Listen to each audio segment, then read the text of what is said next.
Second body recovered in Stilfontein mine rescue efforts. All right, let's shift focus now. Representatives of the Mahlasedi Foundation say they received communication from underground that 6 bodies need to be brought to the surface at the Stilfontein mine. Earlier today, a body was retrieved. The foundation has been delivering humanitarian aid to the illegal miners, while more zamazamas are emerging from Shaft 10 and Margaret Shaft. Scores are still underground and are said to be weak and needing food to regain strength so that they can come to the surface on their own. Let's take a listen. This morning when we arrived, as they pulled up the rope, there was about 7 to 8 letters that were received, and there is confirmation on the letters that there are 6 bodies that are down. So they have dropped the second load of food now, and they did not start with pulling up the first person, until EMS arrived. So they had to call EMS. EMS has just arrived, so they are starting, as you see, they're starting to pull up the rope with the bag. That takes roughly about 15 to 25 minutes to do.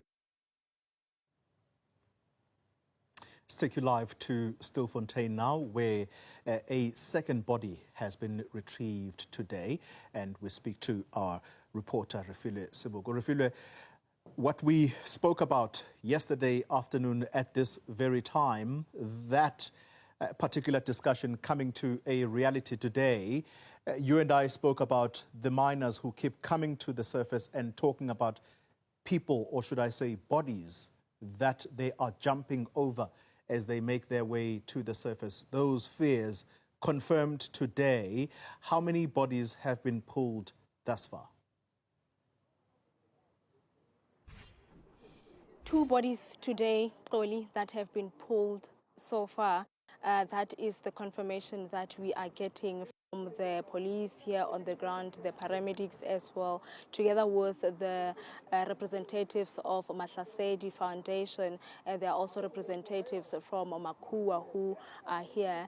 Earlier on, we had been closer to the shaft just to see what is happening there behind me, and we asked that because we had been witnessing that method of the rope being pulled up after it has been sent underground to deliver food, they will then have to, pull it up with those volunteers going around into circle, and it turned out that they were pulling out a body. So 2 bodies today that have been retrieved.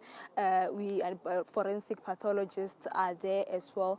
They had left earlier on with another body. We were told that they went to get another stretchers so that they can be able to help with taking the bodies that have been taken. We know that now it's the second body today that has been retrieved. You talked about how we had been engaging with those that have been resurfacing, talking about the dire situation that is underground, talking about people that have died, the bodies that they have to jump over, and also fearing that if food is not being sent underground, there's a likelihood that more people are going to die.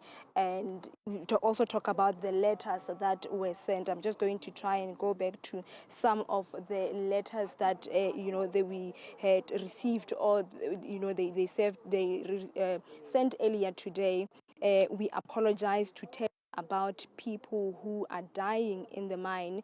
We have 1 person who have died because of a shortage of food, while some are lying down. They are not responding. They have no response. Please, we need help.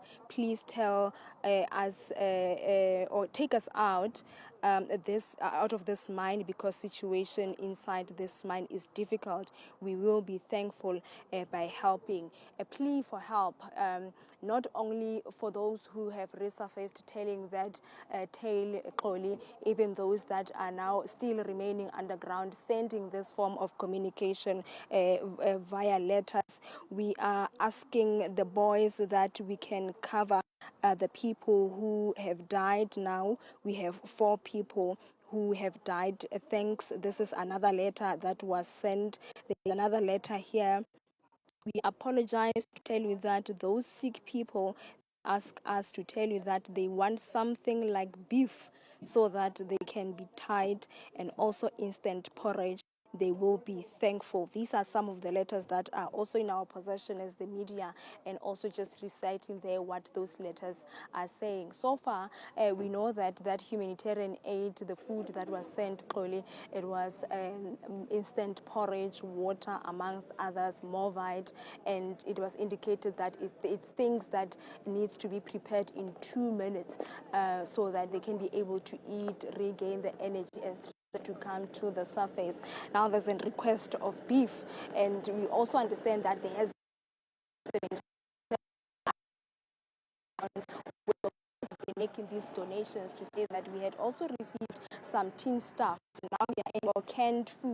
We have not been able to send those because of the restrictions that have been put there. But I'm just going to move out of shot. Maybe my colleague can just show you there. That body has not yet been taken to the forensic pathology services vehicle, and we had also seen community members also coming closer there. You know, they are describing the state of the body, though that this one that has just been retrieved now, they are indicating that it does not look as bad as the first one, which was described to be decomposed. I must put on a disclaimer for some of our viewers who might be sensitive. We're also talking about the smell, you know, as they were trying to take out that bag that had, the body bag that covered that person. It was coming out with their skin. So they were just giving a gruesome picture of the was retrieved. But with this humanitarian aid being sent underground, they are just hoping that those that are said to be weak and not having the energy, they will be able to regain their strength and come to the surface, or assisted here once again through this method of a rope of trying to get people to the surface. We are seeing forensic pathology services personnel taking a stretcher a bit closer. That's where we understand the body is still there. I guess any minute now we will see that body being taken to the van, Xoli. But this is the operation that has been going on now today, seeing bodies coming to the surface, worrying to some other people. We were speaking to Mahlasedi a little bit earlier on, also indicating that it is exactly why they had been calling for humanitarian aid, particularly food and water, to be sent underground, because people are dying. And for them, seeing that people are coming to, or bodies are now being brought to the surface, it speaks to the dire situation that is there, seeing that food and water had been restricted before that court ruling that has ruled to say that food community members, they can now come in and bring or deliver food underground, and which is what we saw happening yesterday. Even today it has been continuing. Seboko, thank you very much for that update. A very complicated yet tragic story, and the tragic part is what we are witnessing today, those bodies being retrieved and reports of yet more that are still underground. You can just imagine the children that were said to be underground, some of them who have come up. The youngest, at least, we have been speaking about over the past couple of days would have been 14. You can just imagine the trauma of a 14-year-old jumping over bodies as they come up to the surface. That's the complicated nature of this story.